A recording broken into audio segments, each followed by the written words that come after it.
श्रोता बंधु आज आम रखीचु भल प्रश्न उत्तर भौगोलिक उपर तार उत्तर देवे कुनमुनी स्वाई।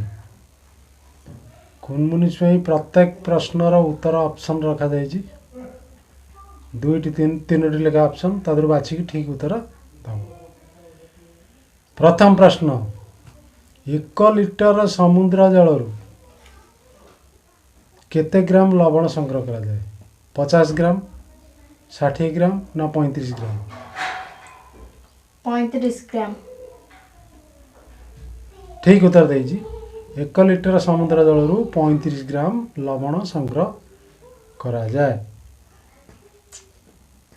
अच्छा, भूमिकंप मापिया पई केउ यंत्र व्यवहार करा जाए? सेस्मोग्राफ ना टर्मोटोग्राफ? सेस्मोग्राफ।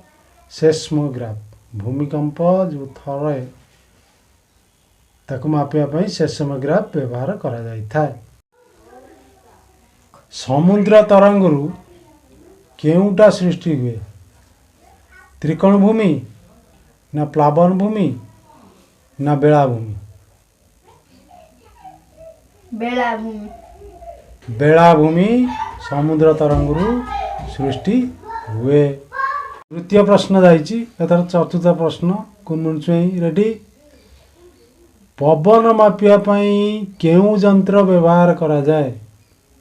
एनीमोमीटर ना थर्मोमीटर? एनीमोमीटर। एनीमोमीटर बढ़िया उत्तर। एथर पंचम प्रश्न कुनमुनी स्वाई रेडी। छतुशिला का द्वारा सृष्टि हुए? नदी, पवन ना हिमवाह? पवन। पवन द्वारा छतुशिला सृष्टि करा जाए। षष्ठ प्रश्न कुनमुनी स्वाई रेडी।